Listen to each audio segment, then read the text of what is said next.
And we're live. How you doing, man? I'm doing good. Thanks for having me on. No problem. We're sitting down with people who are listening to this one because it's gonna be put out as an audio only. I'm with Repeal the 20th Century. I found out about it when he did a podcast with Pete Quinones, and I absolutely loved it. It was fantastic. So, Yeah. I really appreciated that episode with Pete. I initially had gotten contacted him just to do an interview on my side, but he wanted to make it a full episode for his podcast as well. And I think we had a really good conversation that I think really encapsulates a lot of ideas and discussion that's been going on in the libertarian community with, post-libertarianism, what political strategy we should be using. And I really suggest people check out that episode, mostly for Pete's commentary. I mean, my thoughts, I think, are less substantial than Pete's. So. but don't sell yourself short. It was a very interesting podcast, and of course, anything you also had on Still Bishop, and so you've had on two of my favorite people. Yeah, no, I had Tho on recently, as well. I'm hoping to have on Monday Per Bylan from the Mises Institute, who Nice. not a lot of people are following Per, and I think that's a real shame because Per is a very good economist and talks a lot about this side that I think a lot of people ignore with economic analysis, at least from our side, about firm creation and businesses in general. So hopefully that I think that'll be very interesting to have him on, especially because I would like to talk about something similar he talked about at Mises University this year, based on his book, The Seen, Unseen, and Unrealized, which I think is a very interesting economic concept there. What were the guys' names again? This guy? Per Bylan, yeah, he's from the Sweden, I believe, but he's now a professor Okay, here yeah, he looked in the familiar. Okay. States. Yeah. I'm terrible with names, but I'm great with faces, and so I'm like, I get sounded Mhm. familiar, but I like once I saw his face, I'm like, okay, I know who this guy is. Yeah, I mean, if you follow the Mises Institute, closely, you'll definitely have seen his name or his face. I mean, currently he's working on a primer on Austrian economics because we've been due for a new one for a while now. I'm actually rereading the one we have, the one that the Mises Institute will sell, and was considered the main primer right now. It's called The Introduction to Austrian Economics, and Mm. it's a pretty good introduction to Austrian economics if you already have a pretty good baseline for economics and like taking college courses for it. But otherwise, you're going to be completely lost. And Yeah, Per's hope is to make something that's easier for people who have don't really know anything about economics to read yeah. and get into it. So. It's a big jump from economics in one lesson to human action. Yeah, I mean, even economics in one lesson, in my opinion, is gets pretty advanced for people, especially if you're somebody who's reading this as like your first economics book ever, which a lot of people do. I mean, I mean, and the name implies that yeah, you're supposed to do that. That this is a yeah. book that you would do that for. Yeah, I went economics one lesson, and it was the Search in the Market by Tom Woods for my second economics book, and now I'm trying to read human action. Yeah. It's fun. I'm trying to get through it, but there's so many things I'm just like, I don't know. The way Mises writes, I love the way Mises writes. I love reading it. It does just take me some time to. I can't listen to it. I prefer audiobooks, but this one I can't seem to get into listening. I have to read it, and making time to sit down and read a book is not easy. Well, yeah, it's very exhaustive, and it is something that engages the reader a lot and makes the reader do a lot of thinking. Human action is certainly not an intro text, Yeah, but is the encapsulation of all of Mises's work, which is why it's basically a textbook, really, mm, um, of Mises's work and Austrian economics in general. So, I can see people having trouble with it because it is exhaustive and uh, what I mean, it is so exhaustive that actually a interesting story with someone you've had on your podcast who's a good friend of mine, Marcel Goutreau. We I love that dude. we both went to George Mason University, and one time they had an event where the author of the book God's Not Dead was there, and Marcel, who's a very adamant atheist, and at that time I was also an atheist. We both went to the event and then went to the after to talk to the creator, and in his debate with the creator, he said, a book you really need to read about this subject, about how humans act and everything, is called Human Action. It is an economics textbook technically, but I think there's some basic conclusions that you don't have, or basic premises that you don't have, that would be solved by this book, and or why we're at such an impasse. So I think that contextualizes how exhaustive and well-rounded that book is, and that can make it actually pretty difficult of a read. So repeal the 20th century. What does that mean, and why should we do it? So Repeal the 20th Century is a reference to a line in one of Rothbard's more famous essays, A Strategy for the Right. Essentially, he's going over the history of the old right, the paleo strategy, which he was forming at the time, and just how can libertarians succeed. And he mentioned that there are like left-wing thinkers who accuse the right of wanting to repeal the 20th century, that what they want to do is get rid of all of the things that characterize the 20th century. And Rothbard said, yeah, that's exactly what we want. In fact, we want to get rid of the welfare state of the 20th century. We want to get rid of the New Deal. We want to go back to before the military-industrial complex, started by World War I, furthered by World War II, and then furthered by the Cold War and the proxy wars that came with it, Korean War, Vietnam War. We want to repeal the 20th century. We think the 20th century was an illiberal disaster. It was horrible for society. And so that really spoke to me, because I think the 20th century, more than any other century, is characterized by how far the state got big. No other century saw the state get that big. Every other century, we saw civilizations, crumble before they could even get that big. Not even the Roman Empire had a state as big as we have now, and they had a sizable amount of their population enslaved, and another sizable population in their military. And we don't even have that, and yet the state is so massive and encompasses our lives, and it wouldn't have been possible without the policies of the 20th century.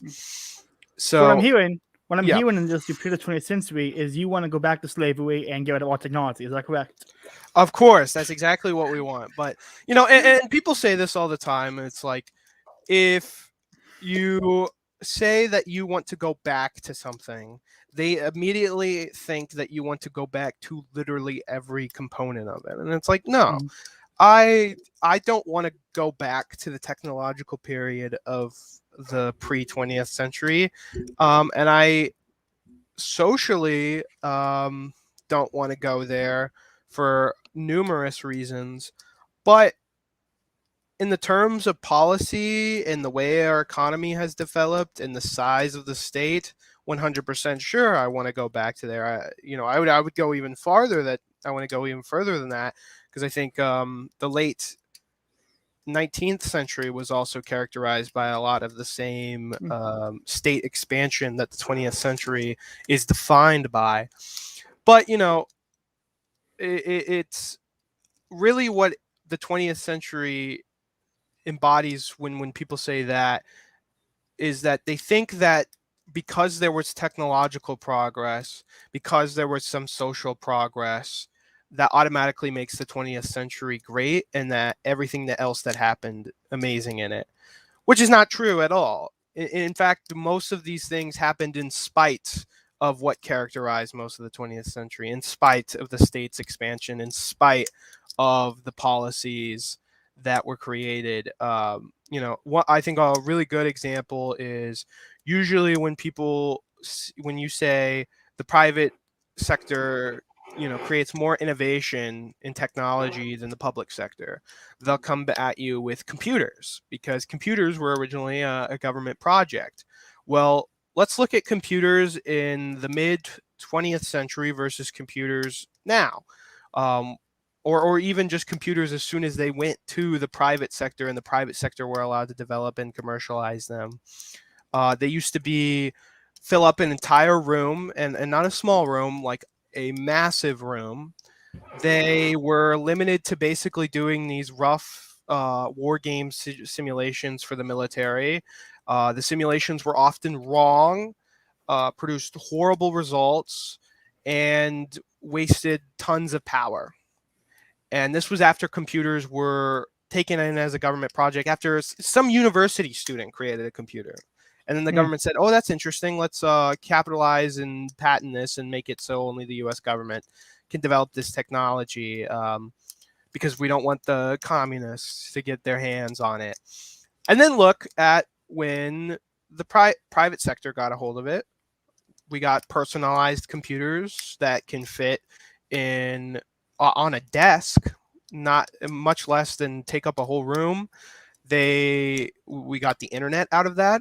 We got a database, an information database that rivals anything we've seen in human history, and probably maybe even will ever see.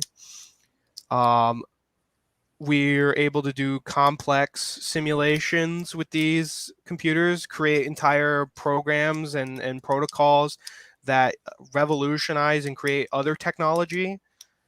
And this happened in spite of the fact that the government took over computers. It wasn't until the government got out of the business of computers that we got all these innovations.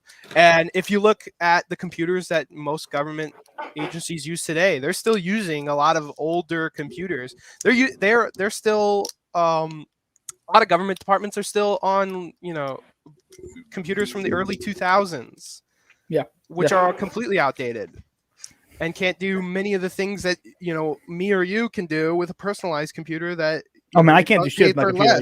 You're lucky we're live right now. It took me like I am the most technologically, like, I'm not a Luddite because I like technology. I'm a Luddite because I'm bad at it. My computer. I work with computers. I still don't know what I'm doing. Yeah. Well, and I think kind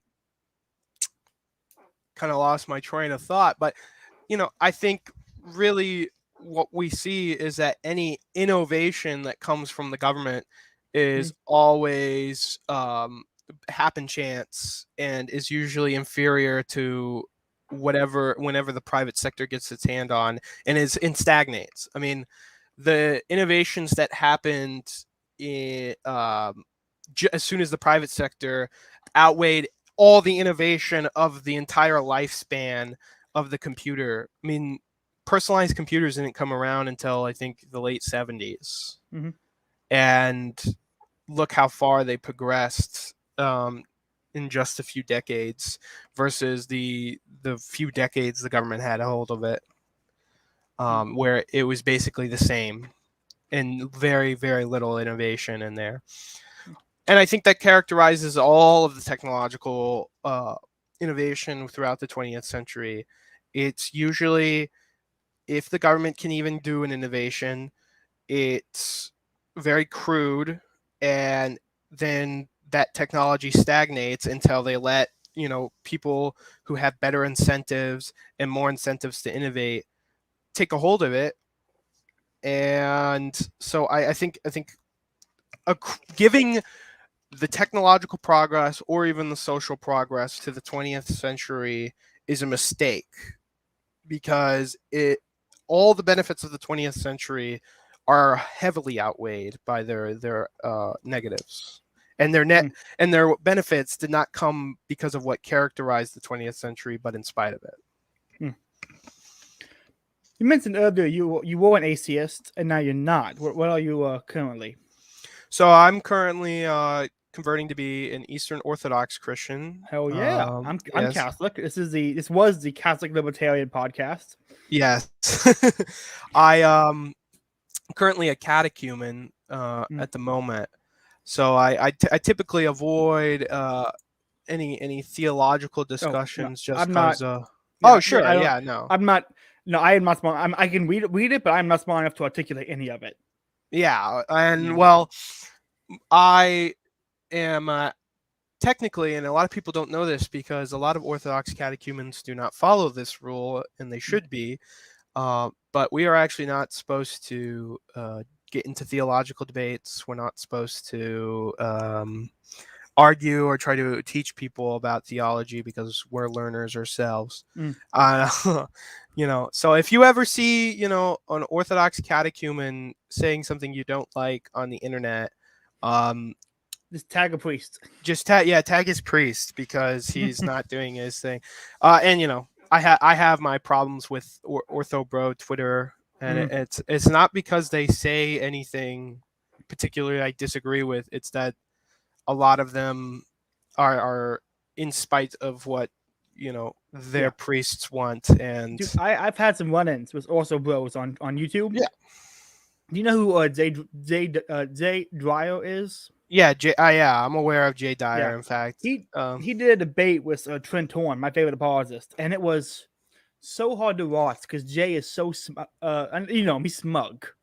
yeah, And no, Jay is very smug. He's a smart guy, and he No, often knows what he's talking about. But no disputing that.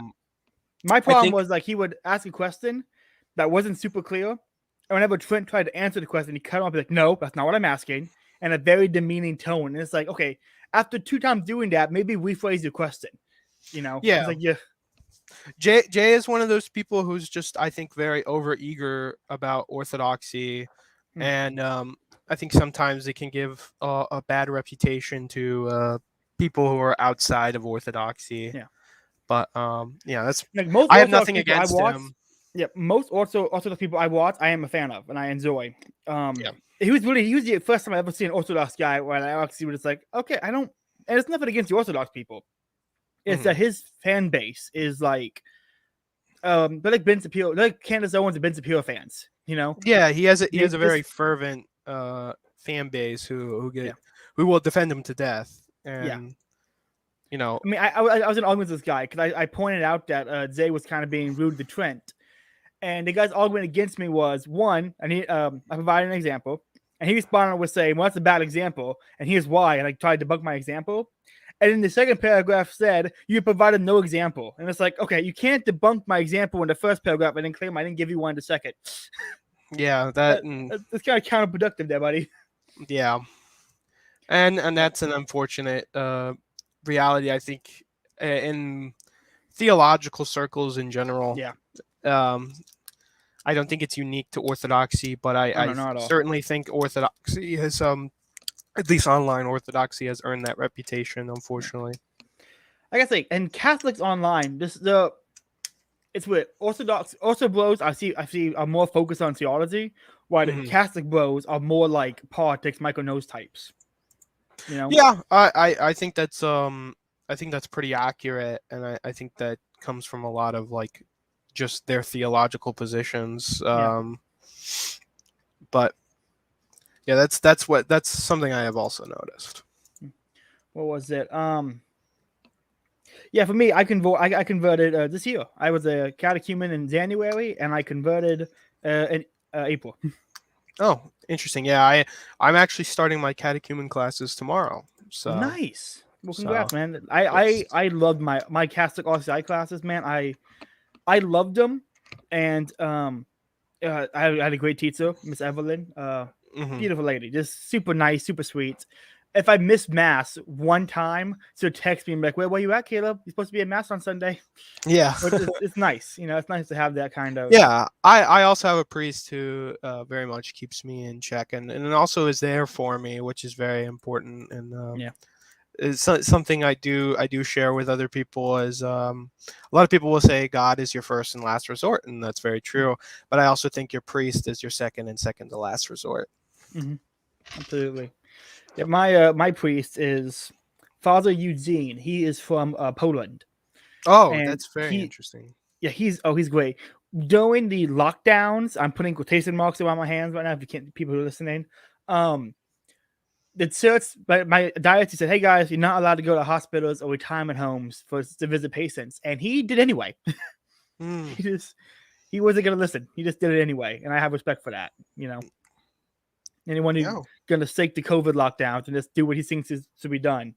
Yeah. Great dude. He grew up he's an old dude, grew up in a communist, not like the communist socialist stuff, and he's just doesn't play around. Yeah. I mean, those people typically don't. I mean, my experience is that post-Soviet state people tend to be some of the best or more inclined to like liberty and anti-state positions just because they've seen it firsthand. Yeah. So So, if you don't mind me asking, what was it that kind of led you to orthodoxy?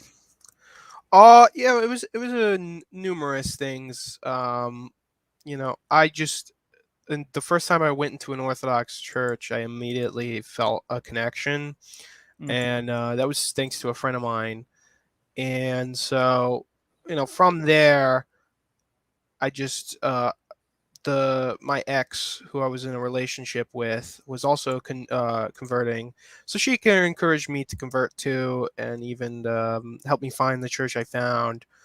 And so, I from there, I just developed a greater attachment to Orthodoxy, and more so even now.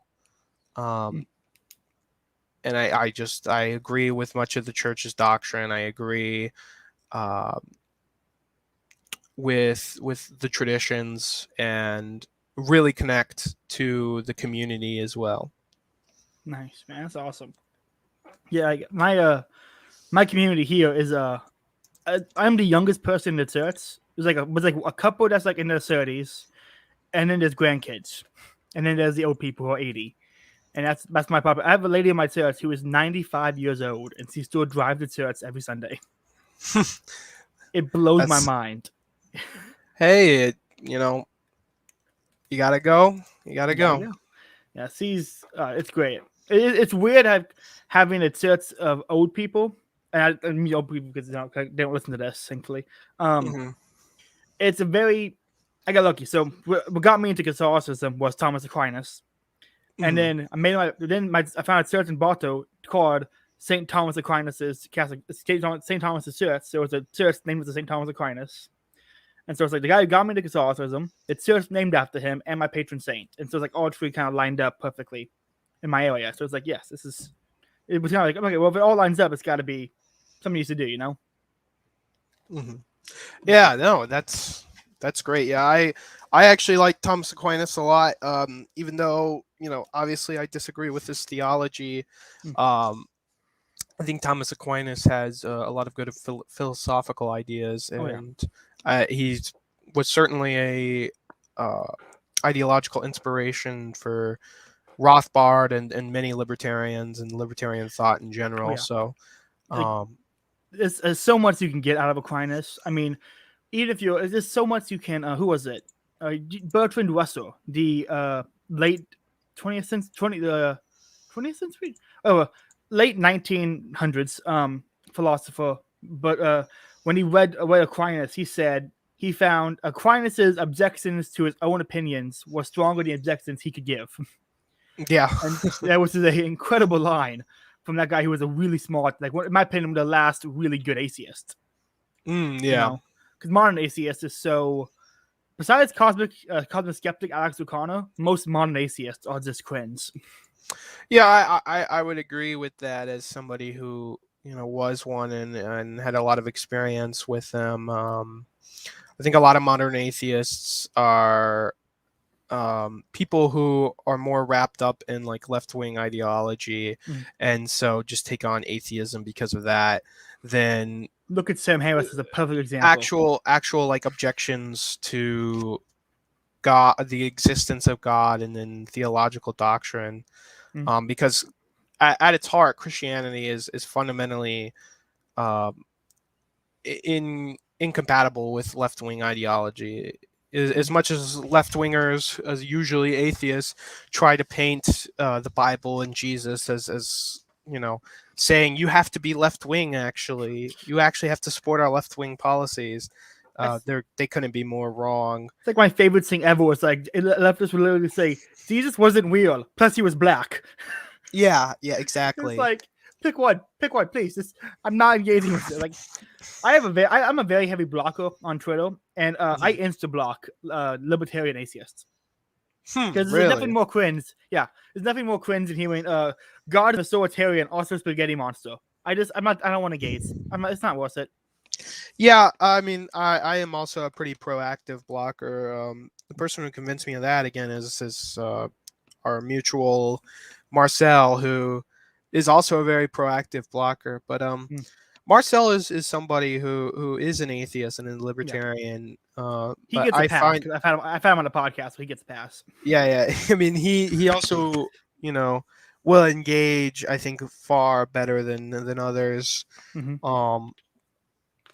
But he'll also unlike most atheists, acknowledges that religion has societal and institutional benefits.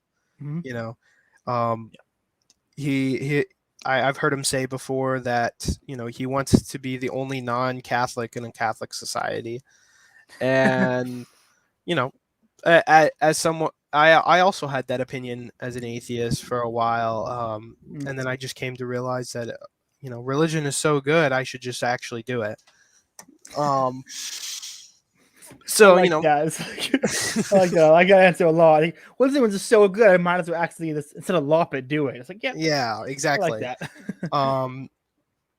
And so, but I think religion is a very interesting aspect that a lot of libertarians ignore, and how important it would be to especially a covenant community society. I mean, one of the biggest things I don't see people talk about when they talk about Hoppe's covenant communities and Hoppe's ideas in general is how much he stresses religion as an importance.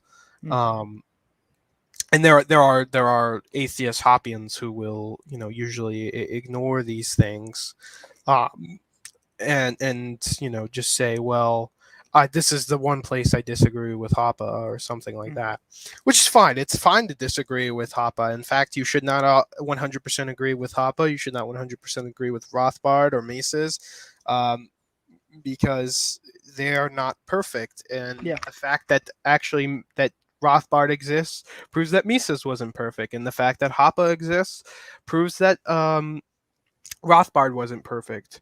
Otherwise, these people would be just mere parroters of their ideas, and people that didn't add and disagree and create new ideas from that disagreement that gives us the libertarianism that we have today.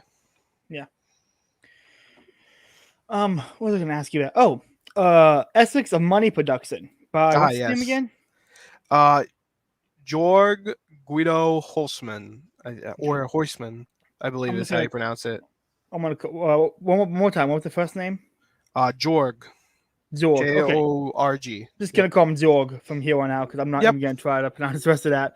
I'm listening to his autobiography of Mises last night, Liberalism. I did not know he wrote other things, and I downloaded the PDF Ethics of Money Production today and started reading it, and I'm gonna enjoy it a lot. It's gonna be good. Yeah, turning me on to that. So I think Huysman is somebody who a lot of libertarians are sleeping on, because Huysman is a protege of Hoppe.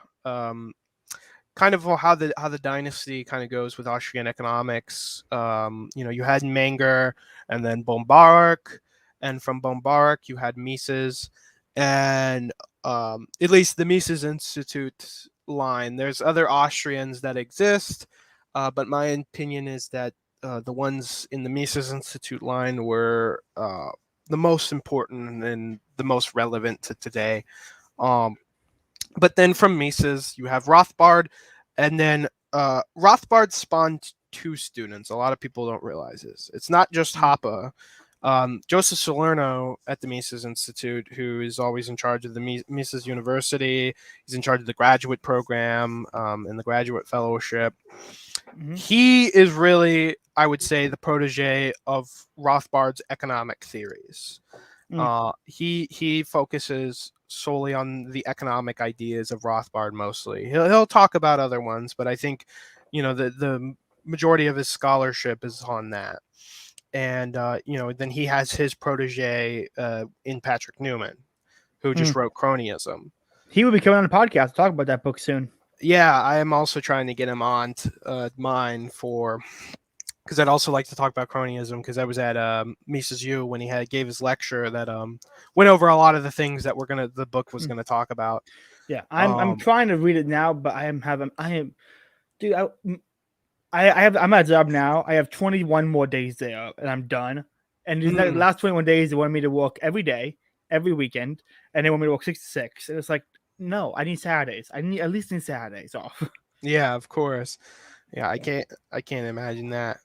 That's too much. But yeah. On what I was saying though, but then Hoppe is the protege who really adopted and furthered Rothbard's political ideas, his political philosophy.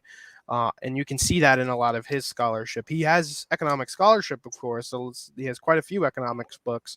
But I would say the bulk of his work and the bulk of his additions to libertarian philosophy are on the political side, philosophy side of things. I mean, his most renowned work is mostly a political philosophy book, that being Democracy, the God That Failed. So Huysman is the protege, I would say, of Hoppe's economic theories.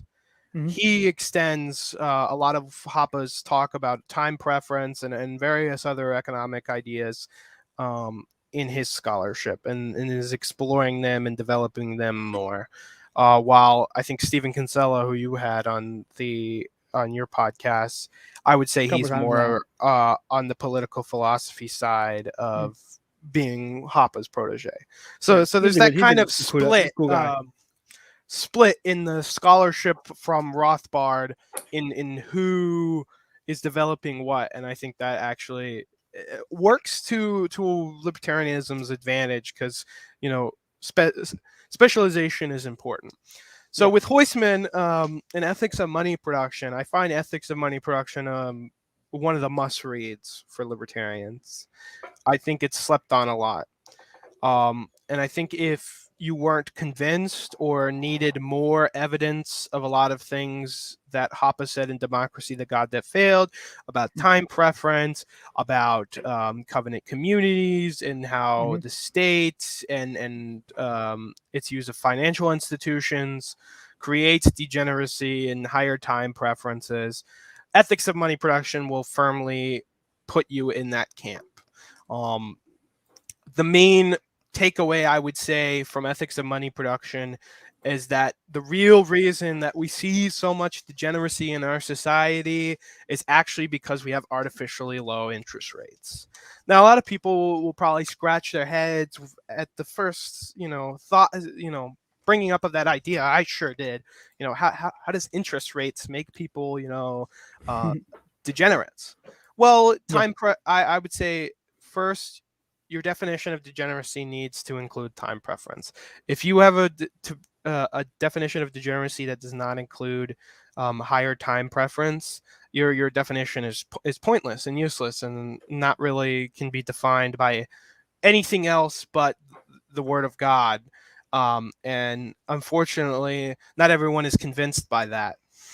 And so what Huysman establishes is that artificially lower interest rates raises the time preferences of the society, because people are able to have more currency at a lower cost, at a lower cost, to purchase goods and behaviors that normally would be priced out by high interest rates and like a sound money.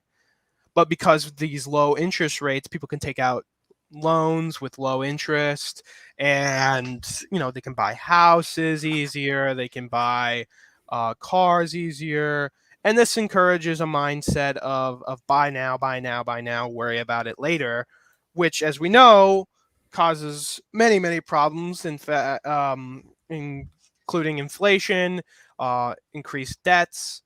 And it also has another effect, because a lot of people forget about the other side of interest, that interest also affects savings and savings rates.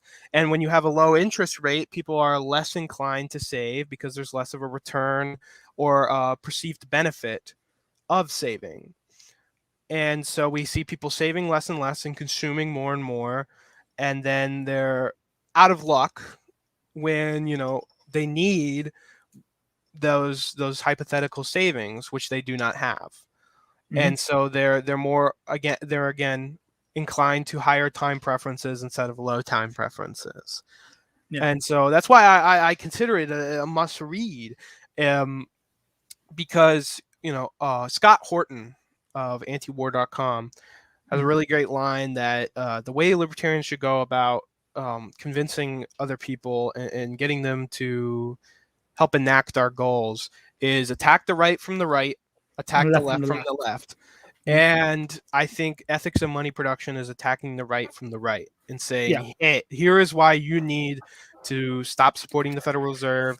Here's why you need to make it a priority to stop supporting the Federal Reserve. Yes. And other economic policy, free market economic policy in general.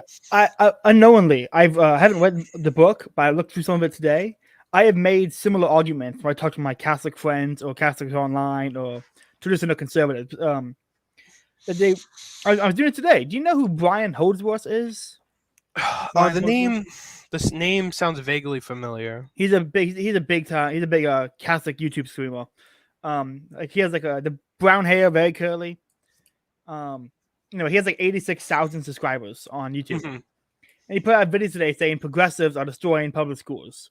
And I commented saying it's not just the progressive, it's public schools themselves. Yeah. And I kind of spelled out why the Federal Reserve of the state, all the stuff you just said, I spelled it out to him. And he responded with, it's not just the state, it's the market.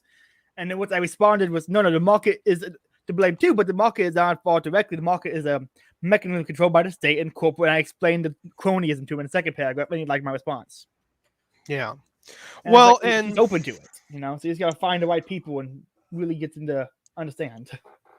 I think the reason that the right will attack the market a lot, especially on the farther right, and say, well, these are problems of the market, is because a lot of times they can be right. I mean, like woke capital is a real phenomenon that we see, but this isn't because the market as a concept is broken or wrong. It's that the market as it is being practiced here is heavily manipulated and set in rules that don't work under other conditions. We're advocating for the conditions where the market is not this way, where it does not produce these results, where it produces efficient results and results that right-wingers certainly will be happy with. And but I think getting right-wingers to that position requires, first we need to actually explain why we're seeing the results we see. And I think a lot of libertarians are failing to do that. I think a lot of libertarians are trying to defend the status quo in their defense of the market, which you don't need to do and you shouldn't do, because the status quo is not reflective of the market in a stateless society or without state's intervention. And I see this a lot. This is something that gets on my nerve a lot, and I think has really gotten on my nerve with the whole post-libertarian debate. Is people really badly in the libertarian circles want to defend corporations and businesses' right to association. And in doing so, they're saying, it's okay for employers to say they have vaccine mandates because that's right of association. They're right, they're correct that it is right of association, but the right of association doesn't exist in this country. It doesn't exist for basically anything. The way So Bishop said, but So Bishop said it best, like, we're arguing property rights in a civil rights-based society. and Yeah. we're arguing. We're so far behind the 8 ball right now that it's like we're arguing hypotheticals and theoreticals in a society that's no like I say I've always said they're philosophizing midstream. They're trying to apply Mhm. libertarian principles as if they exist currently, and we are able to actually articulate and reason from there. We're so far behind, and we're away from where our principles would actually matter that we should drop some of them and try to actually get towards what are acceptable. Yeah, and I think actually when it comes to enforcing this on corporations to not have vaccine mandates, Mm, I think it's completely in line with our principles, and yeah. I think it's simple as that corporations are an extension of the state. Yes, like I the think this airport. is true. I get a lot of flack for this. I actually get called a communist for saying things like this. That corporations are really just extensions of the state, but it's true. Mhm. Corporation is not a economic classification. Yeah. Corporation is a legal classification. Corporations do not behave like businesses or firms and do not own property like businesses Mhm. or firms. They are limited liability. They receive subsidies from the government. They receive special privileges from the government, and they as an extension they do the state's bidding. They are essentially just an enforcement mechanism of the state, because often the state will actually even own the businesses. They will own stock in the business. They will own their assets. Mhm. And if they file for bankruptcy, they 100% do. And instead of, where in a normal firm, in a normal business, where if drive the business into the ground, the liabilities are on you. So you have the Mhm. incentive not to do so. Corporations, they don't care. And the government will try to keep them afloat through subsidies and continue the revenue stream. And if that doesn't work, like it didn't work for Toys R Us, which is an example I use a lot, then the government, just says, okay, well, you file for bankruptcy, and the business goes out of order. But guess what? You're free of all liability. You don't have to pay anything. And it's okay that you're, now using whatever revenue is left to give yourself a bigger paycheck, which a lot of the board and the CEO did. And they only had that incentive and only could do that because they were impugned from the liability of Toys R Us falling apart. Mhm. Um, and that only exists when there is a state to create that state of affairs, to create that classification, and a Federal Reserve that can just print as much money as it wants, so they can just infinitely subsidize corporations, when they fail in the market. Hmm. Hmm. So And we're I running think up. Oh, go ahead.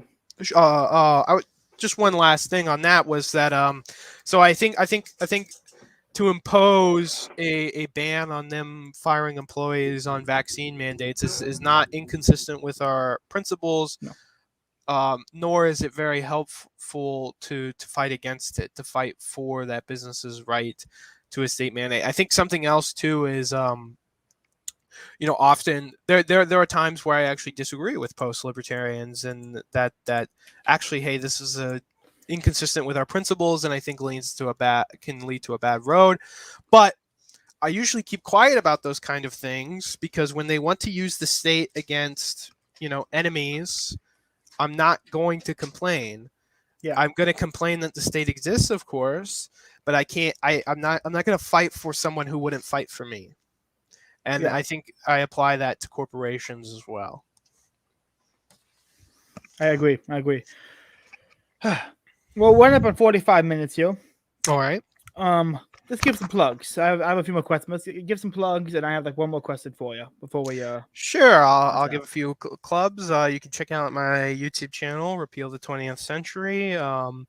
There, I post my interviews with various people within the liberty movement. I have had Joshua Smith on, Hmm. uh, Pete Quinones, who we talked about, and Tho Bishop, who we also talked about a little bit. And I'm hoping to have Per Bylan on Monday. Patrick Newman after him, hopefully. And after that, I think I'm going to reach out to Walter Block and try to get him on. And then Nice. as well, I have a few video essays planned, and hopefully I'll have those out within the coming months. It's just video essays are a lot more work than the interviews, so Yeah. don't expect too much. As well, you can follow me on Twitter at Repeal the 20th Century as well, or Repeal the 20th. I constantly tweet about every day about various things. So if you are looking for takes or promotions of other people you should see in the liberty movement, I do that. As well, since it's November, I'm promoting the No, not charity November. No, not that one. I am promoting the charity No Shave November. I'm actually not shaving myself. It's to bring awareness for prostate cancer. A lot of people don't know that. Prostate cancer is one of those cancers that are really unknown to most people. But it's one of the most deadly, and it doesn't get nearly enough the money and research to make it more manageable and help save lives. So if you could donate to that too, that would be a great help. You could do that at noshavenovember.com. Noshavenovember.com. Okay then. I had one more question for you. So you were an atheist. Now you're going to be Eastern Orthodoxy. Were you born and raised atheist, or were you like raised Protestant? Like, what was your religious history? So I have a very interesting background because my dad was a Catholic and my mother was a Mormon. So I was actually baptized in the Mormon Church. But since then, I was excommunicated from the Mormon Church for actions that my mother undertook. But around that time, anyways, I had started to become an atheist. I had come at odds with religion, and I looked into a lot of other religions to see if religion was my thing. At that time, I decided it wasn't. And then as I got older, as I saw more of the world, had more experiences, I came to accept religion as a positive force in the world, and then eventually had that realization of God's existence, and then the eventual move to Eastern Orthodoxy that I talked about a little bit earlier. Very cool. Very cool. Well, everybody, it's been another episode of the Catholic. Sorry, I'm still wanting to outdo the old show title. Another episode of Faith, Liberty, and Praxis. I am your host, Caleb Brown. Find me on Twitter at CalebBrown549. Read more books.